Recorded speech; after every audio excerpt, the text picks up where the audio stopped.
Il y a 25 ans, je participais à un atelier de sculpture à Paris. Depuis ce jour de septembre 98 où je mets les mains dans la terre, une évidence s'impose à moi. Je ne pourrai plus me passer de ce contact avec la terre. Et vous, quelle est votre terre? Votre passion la plus profonde? Comment cette passion a-t-elle germé? Quels sont les bénéfices qu'elle vous apporte? Et qu'avez-vous fait de plus fou et de plus surprenant par passion? Je m'appelle Laurence Foujol et je lance aujourd'hui le podcast Les yeux qui pétillent. C'est un partage avec des femmes et des hommes de tous horizons qui ont un même point commun, être passionnés.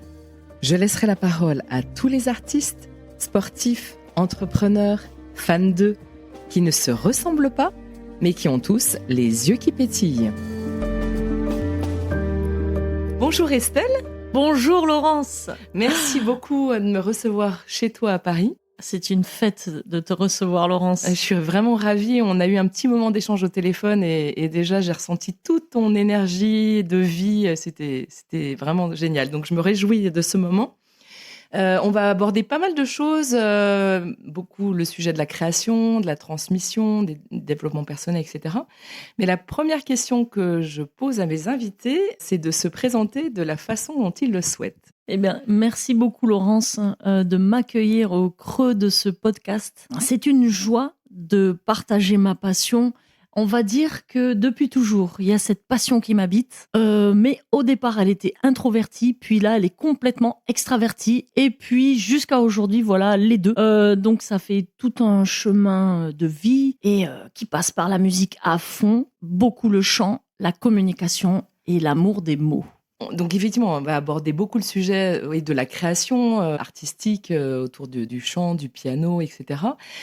Juste pour avoir une idée, parce que tu parlais d'introspection et puis maintenant où tu as un petit peu plus les deux, la partie extravertie et introvertie, quel genre d'enfant tu étais? Waouh! Tu t'attendais pas à celle-là? Non, je m'attendais pas. Mais bon, c'est le propre des interviews en direct. Alors, une enfant joyeuse qui avait envie d'aimer encore plus fort. Une enfant aussi qui a été un peu secouée. Beaucoup pas mal, vers 6 et 8 ans. Et cet enfant bourré d'envie de créativité qui faisait déjà des spectacles à ses parents et aux amis en chantant, en dansant, voilà. Tu parles de cette période, là, 6-8 ans, je ne sais pas si tu veux aborder avant 10 ans, quoi. Avant 10 ans. Et du coup, tu chantais, dansais. C'était vraiment autour de ces deux passions? C'est ça. Oui, je faisais de la danse classique, donc avant 10 ans. Et puis après, ça s'est ouvert au modern jazz. Un enseignement du piano très, très classique. Voilà. D'accord. Ouais. Oui, j'ai vu que dans ton parcours, tu avais effectivement un parcours classique.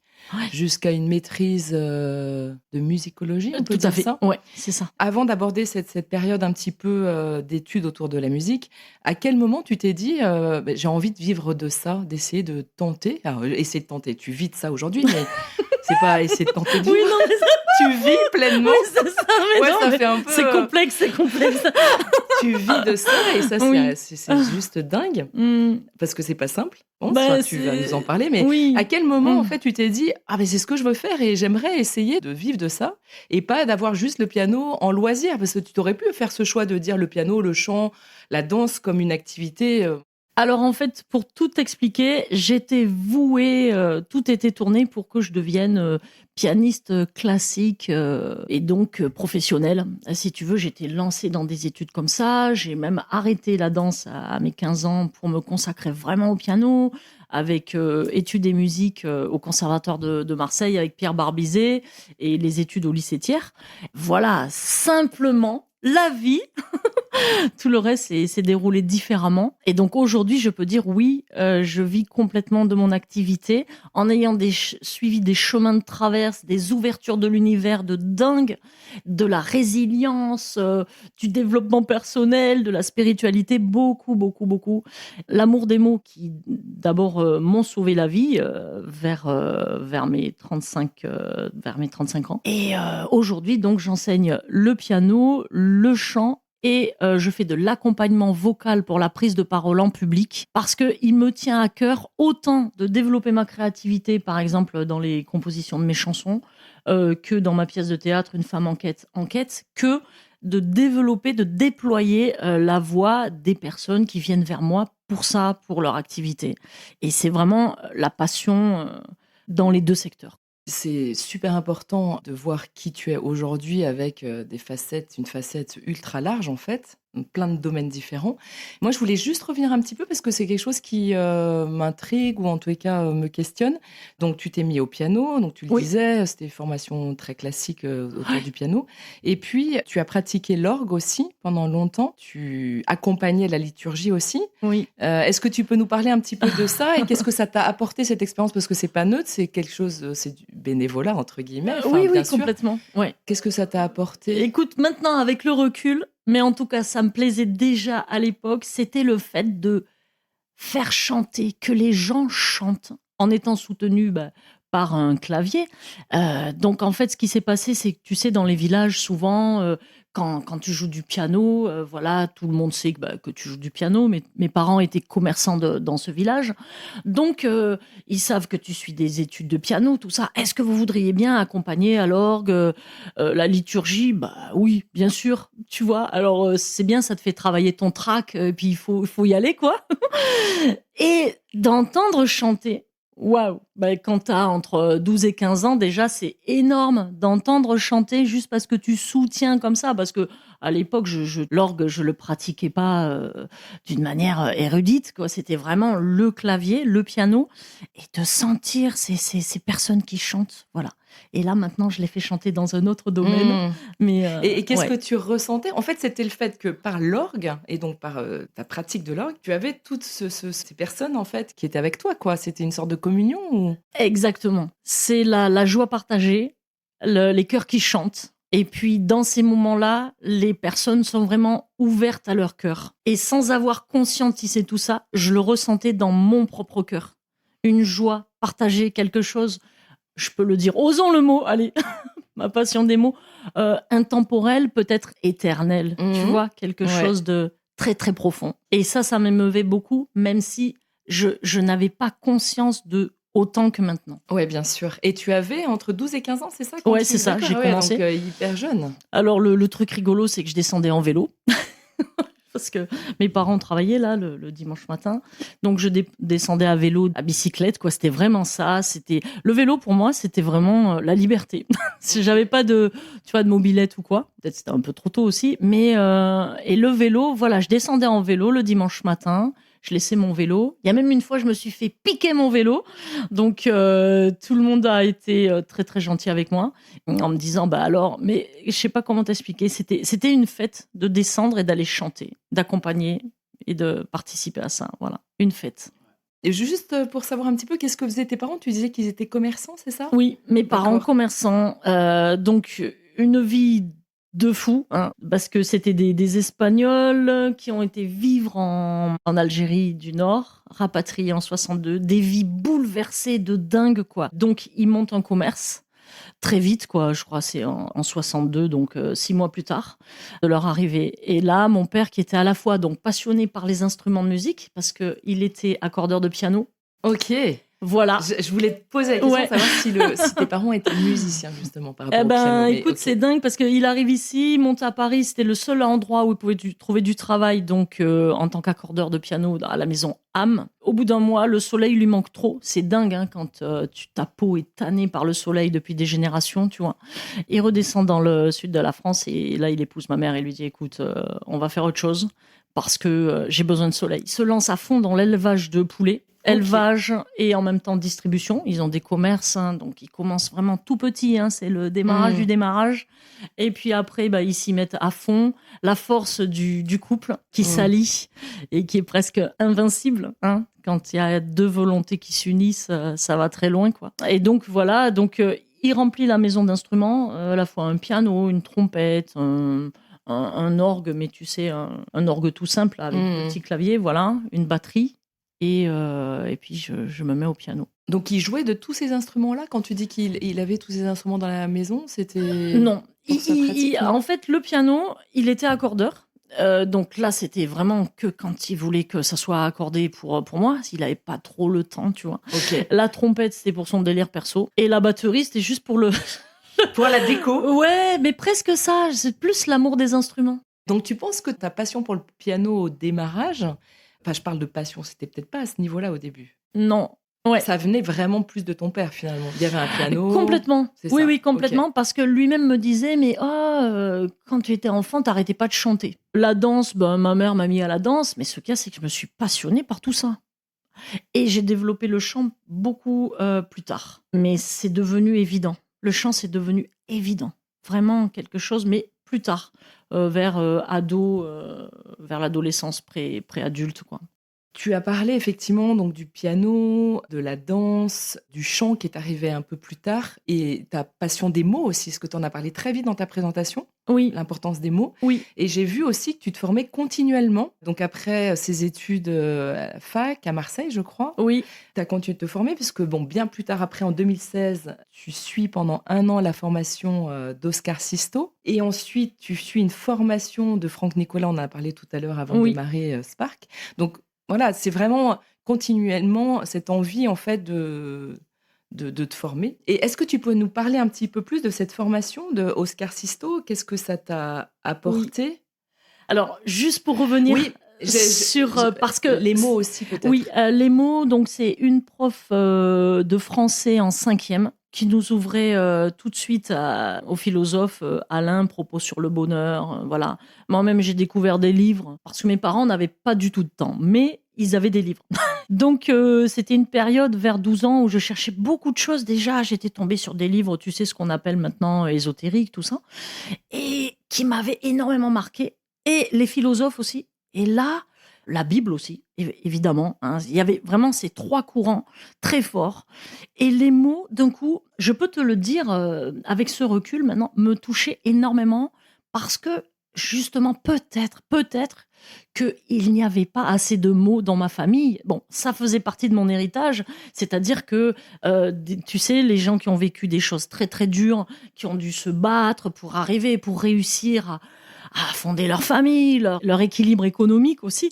Et on manquait de mots entre nous. Et ce qui fait que Ça, très tôt... tu l'as découvert à quel moment qu'il te manquait des mots? Parce que quand tu es dedans, c'est plutôt avec du recul après, peut-être?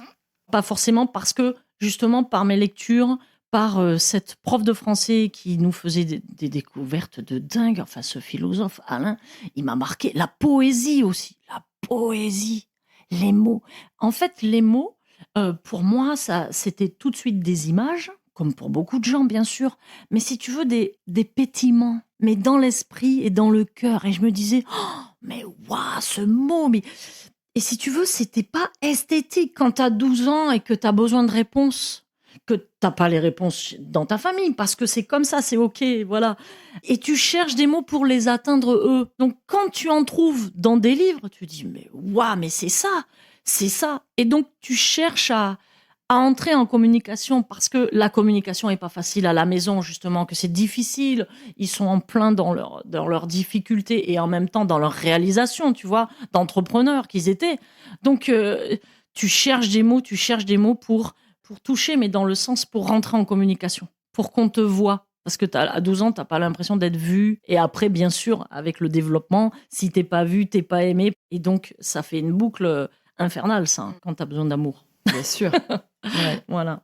Je me mets aussi à écrire des poèmes pour arriver à la formation d'Oscar Sisto. Là, ça a été, alors je sais pas si tu veux qu'on en parle maintenant, ça a été la chose, entre guillemets, la plus folle de ma vie parce que ça arrivait à un moment donné de dingue. En fait, donc, je suis partie à la fac faire des études de fac bien avant. Oui. Et puis, je redescends dans le sud. Là, j'enseigne au sein d'une équipe pédagogique extraordinaire. On était 13. Je les adore tout le temps. Encore maintenant, on reste en contact sur Facebook. Donc, j'enseigne quand même 15 ans dans le sud de la France après ces études à la Sorbonne où j'ai eu donc mon DEA. Je fais des concerts en parallèle. Et alors, juste au niveau de l'enseignement, Ouais. parce que ça va revenir et c'est Oui. un sujet quand même très Oui. important de la transmission chez toi. Là, tu enseignes auprès de collégiens, de lycéens ou c'est dans quelle Non, là, je suis auto-entrepreneur, en indépendant complètement. Et T'enseignes donc, le piano piano, chant et accompagnement vocal pour la prise de parole en public. J'enseigne 15 ans, tout se passe super bien. Et à un moment donné, J'avais rêvé d'être titulaire, voilà, parce que à ce moment-là, j'avais envie de rester dans le sud, puisque j'étais déjà venue à Paris 8 ans. Donc voilà, j'étais passionnée. Et d'un coup, je suis des cours donc par Oscar Sisto, qui vient dans le sud de la France grâce à Annie Corbier et Andrew Peggy. Et là, je suis un an de 4-5 stages dans l'année. Et d'un coup, le feu, mais le feu de la passion, vraiment. Quelque chose qui te tient à cœur, tu sais, qui part des tripes, qui monte dans le cœur. Et tu te dis, waouh, je pourrais pas continuer ma vie si je fais pas ça. C'est-à-dire, si je vais pas au bout de ce rêve qui rejaillit comme ça, mais comme une porte qui claque, tu sais. Oh, et là, c'était une porte qui s'ouvrait, mais qui faisait autant de bruit qu'une porte qui claquait. Et là, je me suis dit, waouh, je me mets à pleurer. Le dernier stage, c'était le 5e, vers avril-mai 2000, je sais plus, 2016. Et je me dis, oh, il faut que je remonte sur Paris, que je suive ces cours. Il faut que je fasse du théâtre. Il faut que je réanime ça. Pourtant, ma vie n'était pas morte, hein, du tout, du tout. Mais il fallait que je réanime quelque chose. Quelque chose à l'intérieur m'a demandé d'être réanimé. Et le feu Voilà. dont tu parles, en fait, Ouais. on connaît Oscar Sisto via la Star Academy. Ouais. Donc c'est comme ça que je le connais. Qu'est-ce que c'est? C'est le côté théâtral? Ah oui, oui, ben là, on a fait. Alors, en fait, il mêlait plus de choses. Puisque moi, j'avais un rêve enfant, c'était de faire de la comédie musicale. Et lui, il proposait des cours, donc sur Paris, hein, théâtre, chant, donc autour de la comédie musicale, théâtre, chant et, on va dire, mise en scène. Lui-même passionné, bon, avec une histoire aussi complexe. Et là, donc, je me dis, il faut que je remonte à Paris. J'ai un ami qui va m'aider à ce moment-là pour trouver un logement, voilà, mais je me mets à travailler et donc je fais à la fois 15 heures de théâtre et chant par semaine, en formation, et je donne des cours à côté. Et là, waouh, c'est quelque chose d'énormissime qui se passe. On est fin septembre 2016 là, et je rencontre Franck Nicolas janvier 2017, qui fait un programme gratuit, Devenez plus, devenez vous. Et ces mots-là, waouh! Je ne connais presque rien au développement personnel, hein, je l'apprends pas comme ça, moi, le développement personnel, j'y connais rien, en fait, autant te dire. Mais ces mots vibrent en moi, devenez plus, devenez vous, ça va être la suite de tout mon travail, c'est-à-dire en devenant soi, on devient qui on est sans savoir tout ce qu'on peut être. Et c'est ça qui me plaît, la passion de trouver ce qu'on est, et donc après, d'aller la chercher chez l'autre aussi, l'autre qui est en demande d'aller mieux. Ça part comme ça, souvent, on ne sait pas pourquoi on va pas bien. Et de trouver sa lumière. Donc, jusqu'à la chanson Vis la vie, vis ta lumière, là, d'il y a un an. La formation Spark, il y a beaucoup de formations en coaching, en développement personnel. Il y en a des tonnes. Enfin, j'allais dire que c'est presque un peu à la mode en ce moment, ce mouvement de coaching, etc. Pourquoi celle-ci t'a touché particulièrement? Tu en as parlé tout à l'heure par le mot, en fait, les mots. Et ensuite, qu'est-ce que tu as vraiment retenu de cette formation? Ça a duré 1 an à peu près? En fait, il y a eu un événement avant cette formation. Cette formation, c'était de juillet à juillet, donc 2017 à juillet 2018, dans plein de domaines. Il y a à la fois l'entrepreneuriat, donc le mindset, hein, l'état d'esprit, l'énergie avec l'alimentation.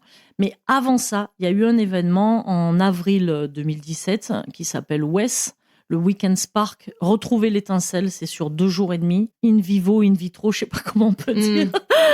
In muro. On est vraiment pendant 2 jours et demi. Ouais, c'est ça. Ouais. On est plusieurs milliers. Hein. Et malgré le fait, Franck Nicolas, ce qu'il y a, c'est que malgré le fait que tu sois des milliers, il arrive à parler à ton propre cœur. C'est-à-dire qu'il y a forcément quelque chose qui va résonner. Et comme j'étais déjà dans cette démarche, tu vois, depuis 6 mois d'être à fond, enfin, tu vois, j'avais remué ma vie, quoi, puisque du sud de la France, j'étais venue à Paris. Je voulais trouver et donner le meilleur de moi-même en réanimant cette flamme du théâtre et du chant. Et donc, là, en fait, Franck, il arrive à nous connecter à qu'est-ce que vous regretteriez le plus si vous mouriez demain. Et tu vois, ça semble un truc, un monument. Et en même temps, ton cœur et ton esprit, quand ils entendent ça, ils comprennent très bien tout de suite. Et il arrive à nous faire descendre à l'intérieur. Et donc, pendant ces 3 jours, si tu veux, tu vas avec une équipe, un petit groupe que tu rencontres là-bas, faire des vœux d'engagement par rapport à toi-même et ce qui a rejailli. Et moi, là, c'était vraiment écrire mon seul en scène musicale et arriver, si tu veux, à être à ce qu'il appelle, lui, à 110%. Et 110%, ça représente en fait 100% de nous-mêmes. Et avec la joie de partager, surtout, c'est ça. C'est-à-dire que c'est une reconnexion à soi, mais qui va être partagée. Et ça rejoint tellement ton émission. Merci Laurence, les yeux et le cœur qui pétille, le cœur qui vibre. Merci beaucoup.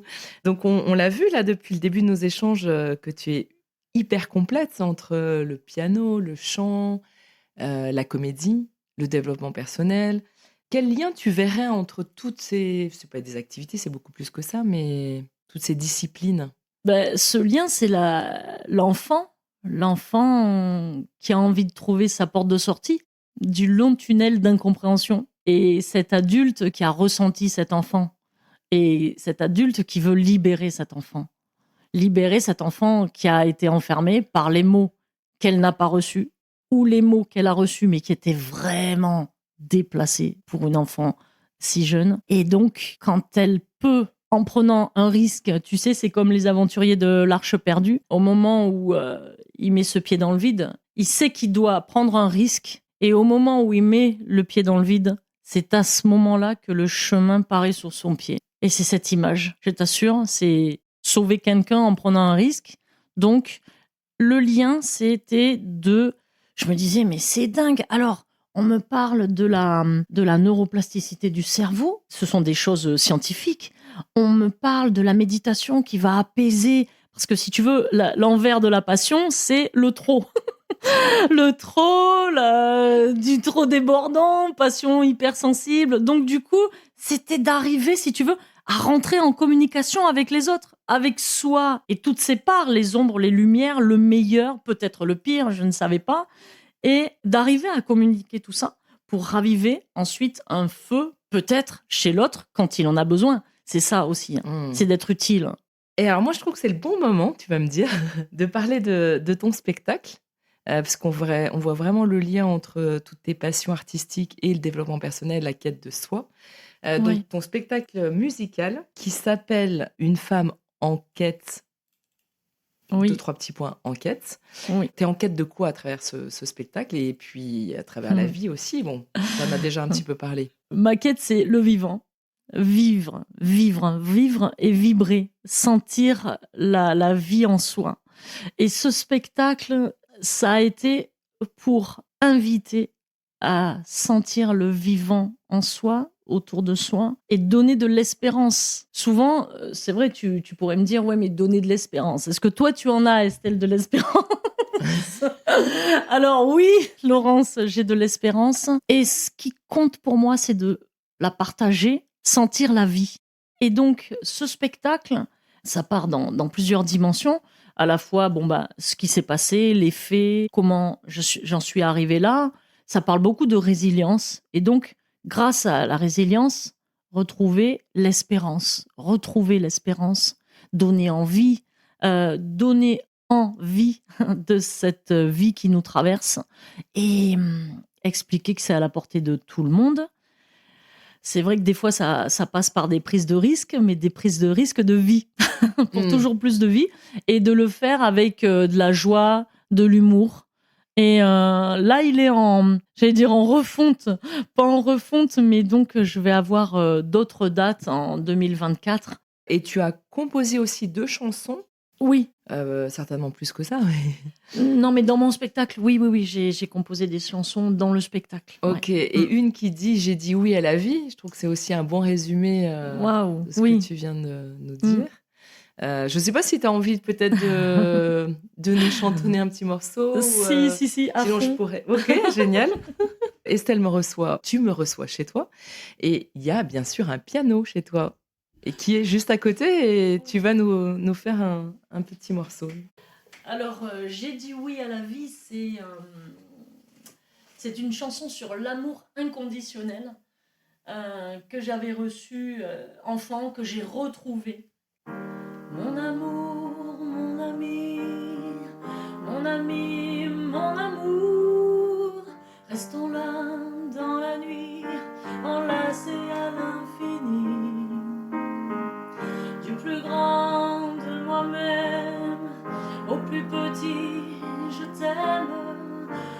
amour, mon ami, restons là, nos mains unies.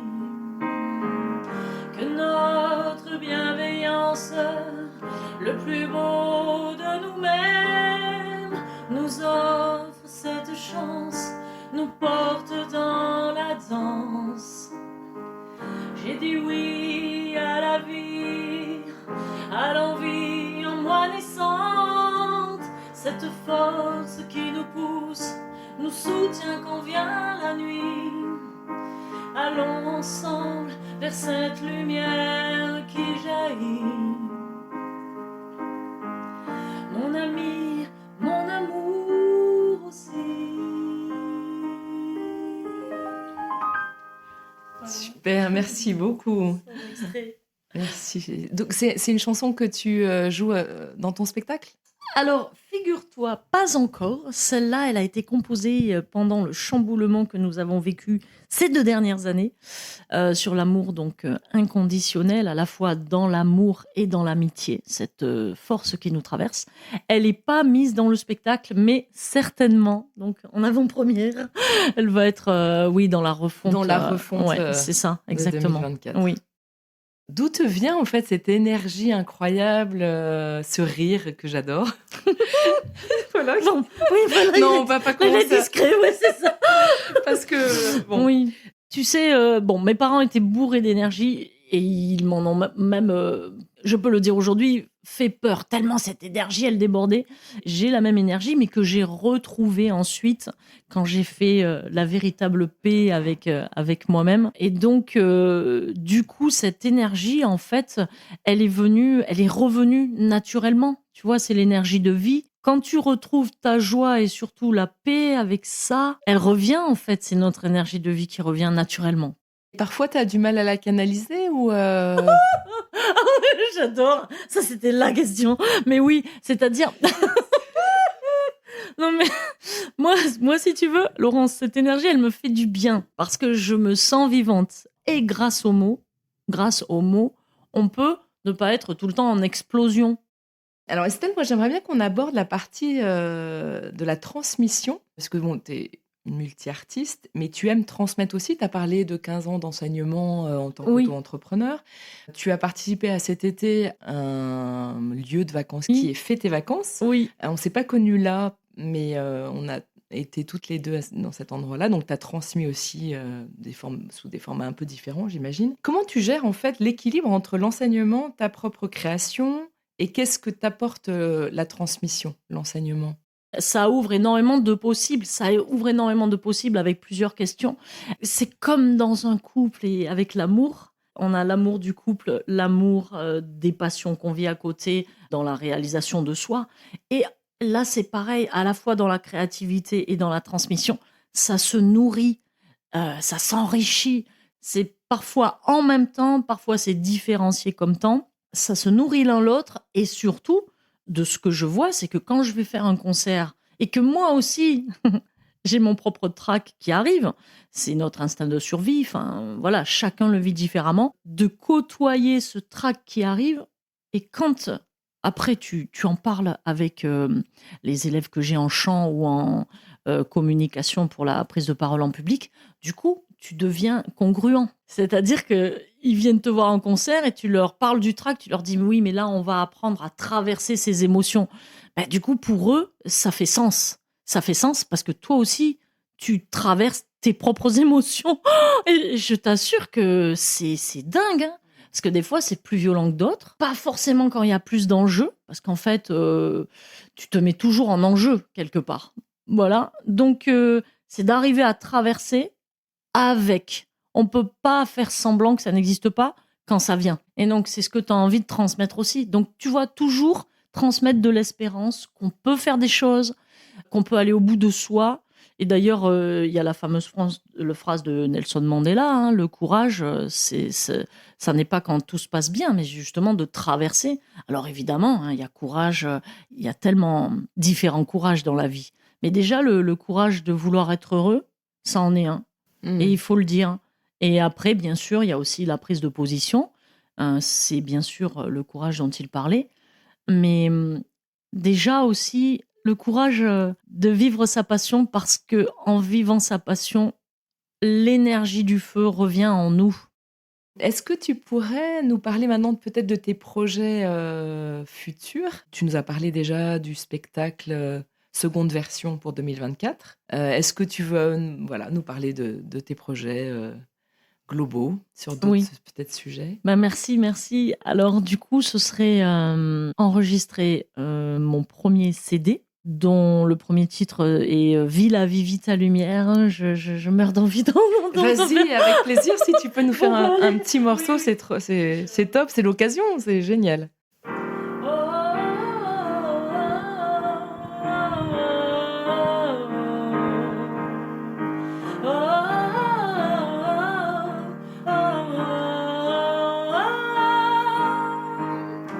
Vis la vie, vis ta lumière,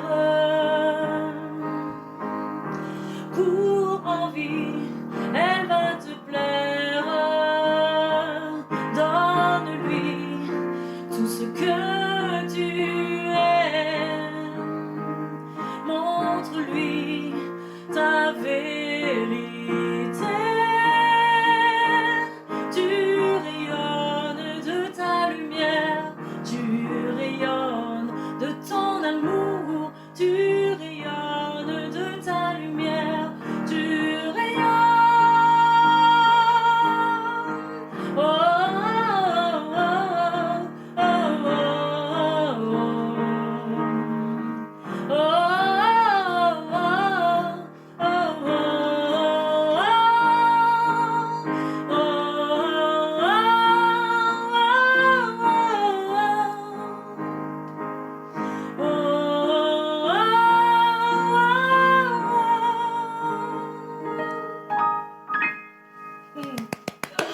Trop beau, Merci, un petit concert privé. Laurence, sans transition, je cherche un agent artistique, Oui. un tourneur pour mon spectacle, Ouais. une maison de disques pour enregistrer cet album qui me tient à cœur et devenir plus rock'n'roll. L'album ou toi? Tout. Les deux? Non, l'album, voilà, le spectacle encore plus rayonnant de joie, c'est ça.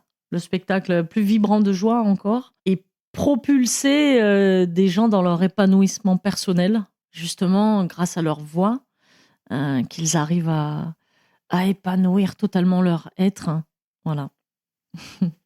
Est-ce qu'il y a une personne ou plusieurs personnes qui t'ont particulièrement inspiré? Quelqu'un qui a compté pour toi? Alors, je pense tout de suite à Suzanne qui a rejoint les étoiles, 100 ans et demi. Un amour inconditionnel tout simple et tout plein d'amour. Voilà, une rayonnance particulière.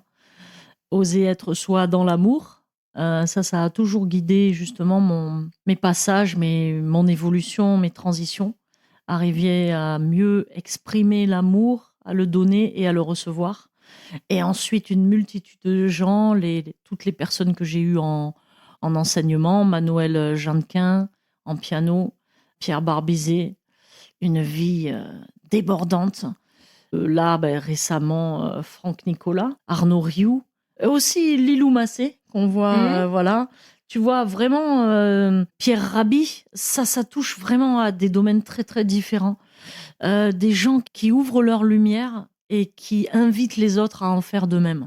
Pour terminer cet échange, ça pourrait durer encore beaucoup plus longtemps. Donc c'est un petit peu la question signature du podcast qui s'appelle Les yeux qui pétillent. Quel a été le dernier moment ou un moment qui t'a fait le plus pétiller les yeux dans ta vie? De voir cette pétillance dans les yeux de l'autre, le rire. Ouais. T'as un rire super communicatif, donc c'est vrai que ça doit t'amener aussi à recevoir beaucoup de rire finalement. Depuis tout à l'heure, je vois tes yeux qui pétillent, ta passion, ta joie. Et c'est vraiment ça, tu vois, l'instant présent et ce qu'on va vivre, cette joie, ce feu, ces choses à la fois simples et à la fois qui nous portent dans les traversées. Et voilà, merci pour ton regard, merci pour ton cœur, merci Laurence. Merci beaucoup. Et pour les personnes qui souhaitent te suivre ton actualité, on les oriente vers quelle plateforme? Je sais que tu as Instagram, donc je le mettrai dans le descriptif de l'épisode. Ton site internet aussi? Voilà, www.estelortega.com. une chaîne YouTube, @Estelle Ortega. Et puis surtout sur toutes les plateformes de streaming, Vis la vie, vite sa lumière, J'ai dit oui à la vie et le tango du chocolat qui fait partie de mes passions. Tu vois, là, on a du chocolat ce matin. Tu m'as super accueilli avec du chocolat, voilà. Des madeleines, des noix, du café. Génial. Et donc, on peut entendre en streaming, tu sais, à la fois sur Spotify, Deezer, voilà mes 3 chansons actuelles et enregistrées et avec des clips. Et après, il y a donc l'album qui va arriver. Voilà. On a hâte. Ouais, j'espère aussi. Ouais, c'est très, très chouette. J'espère que vous avez aimé ce moment. Moi, j'ai adoré cet échange avec Estelle. À très bientôt. Au revoir, Laurence. Merci. Au revoir.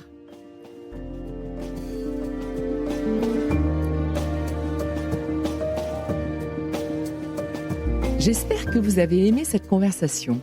Si c'est le cas, n'hésitez pas à partager cet épisode avec vos amis. C'est la manière la plus simple et la plus efficace de faire découvrir le podcast. Pensez aussi à vous abonner sur votre plateforme d'écoute habituelle pour découvrir d'autres univers singuliers de passionnés. Et maintenant, je vous dis à très vite dans Les Yeux qui pétillent. Et d'ici là, portez-vous bien.